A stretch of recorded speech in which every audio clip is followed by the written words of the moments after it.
अस्सलाम वालेकुम। आज की वीडियो में खुशामदीद। और आज जिस बारे में मैं आप लोगों से बात करना चाह रहा हूँ, एक बहुत ही नॉर्मल रूटीन की चीज़ है जिसको हम गालिबन इतना ज़्यादा ज़रूरी नहीं समझते और जिसकी वजह से हमारे बच्चों में कॉन्फिडेंस की बहुत कमी आती जा रही है।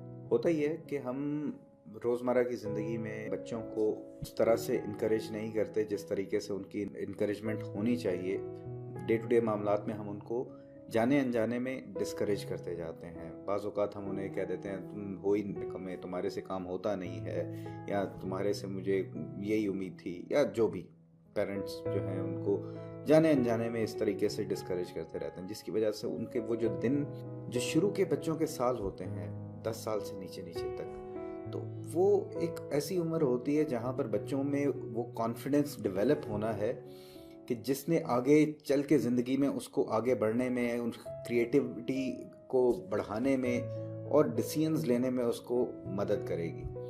तो ऐसे टाइम में बहन भाई माँ बाप अक्सर डिफरेंट तरीके से उनको कह लें कि डिमोटिवेट कर देते हैं, डिस्करेज करते हैं। कोई वो काम करता है तो उसे कह देते हैं यार ये बोंगा है, या ये तुम्हारे से नहीं होगा, या बेवकूफ़ी है। इस तरह की कुछ भी अगर आप चीज़ें बच्चों को कहते हैं तो उससे वो जो उसने क्रिएटिवली कुछ काम करने का सोचा, कुछ डिफरेंट करने का सोचा, तो वो वहीं पे रुक जाता है। उसकी जो सेल्फ इस्टीम थी वो गिर जाती है।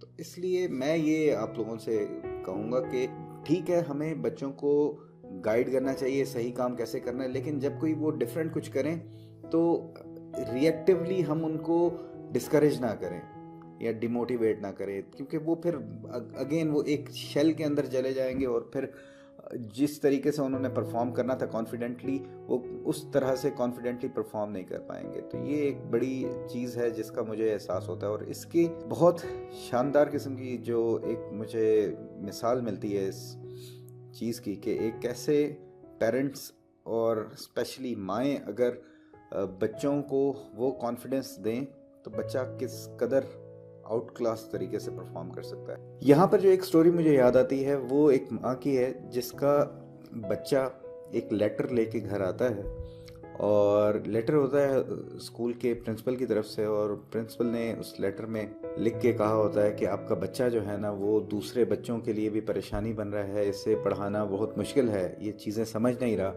तो बेहतर ये होगा कि आप इसको किसी और स्कूल में ले जाएं जहाँ पर स्पेशल बच्चों की क्लासेस होती हैं, तो वो इसको उस तरीके से डील करें। अब जब ये लेटर माँ पढ़ती है तो बड़ा ही उसको धचका पहुँचता है कि उसका बच्चा, उसको ऐसा क्यों कहा जा रहा है। लेकिन जब वो बच्चा आके फिर माँ से पूछता है कि मामा वो जो लेटर आया था स्कूल में प्रिंसिपल ने, तो वो तुमने क्या कहा, तो उसकी माँ ने यही कहा कि स्कूल से जो प्रिंसिपल है उन्होंने यही कहा कि तुम्हारा बच्चा जो है वो बहुत ही ज़्यादा गिफ्टेड है और उसमें बहुत ज़्यादा टैलेंट है, तो बाकी सारे बच्चे जो है ना वो उस लेवल के नहीं है जितना आपका बच्चा क्रिएटिव है, तो इसको किसी ऐसे स्कूल में दाखिल करें जहाँ पर जीनियस किस्म के बच्चे पढ़ते हों, जहाँ पर एक्स्ट्रा टैलेंटेड एक्स्ट्रा ऑर्डिनरी बच्चे पढ़ते हों। ये जब बच्चे ने सुना तो उसने कहा कि यार वाकई ये तो बड़ी ज़बरदस्त बात है। उसके बाद उसकी माँ ने उस बच्चे पर बहुत ज़्यादा होम स्कूलिंग की, बहुत ज़्यादा मेहनत की, और उसको वो कॉन्फिडेंस दिया कि नहीं वो एक्स्ट्रा ऑर्डिनरी जीनियस बच्चा है।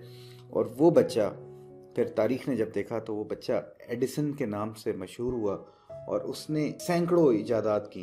ये जो लाइट हम देखते हैं, दिन रात हमें रोशनी मिलती है, और तरह तरह की इजादात जो एडिसन ने की, तो उसने ये साबित कर दिया, ये यकीन पैदा किया था कि नहीं वो एक्स्ट्रा ऑर्डिनरी, वो जीनियस बच्चा है, तो वो जीनियस फिर उसने बन के दिखाया। तो अगर हम ये यकीन बच्चों में नहीं डालेंगे तो वो बच्चे भी फिर उस तरह से परफॉर्म नहीं करते। तो मैं इस वीडियो के ज़रिए आप लोगों से ये रिक्वेस्ट करूँगा कि अपने बच्चों में वो कॉन्फिडेंस पैदा करें कि वो कुछ एक्स्ट्रा ऑर्डिनरी करें। आखिर में जाने से पहले एक चीज़ दोबारा रिमाइंड कराता चाहूँ, अगर आपने अभी तक वीडियो को लाइक नहीं किया या कोई कमेंट नहीं किया तो कमेंट ज़रूर करें, इससे एक ताल्लुक़ बन जाता है और मुझे भी बहुत अच्छा लगेगा। मैं ज़रूर पढ़ता हूँ तमाम कमेंट्स को और सबके रिप्लाईज भी करता हूँ।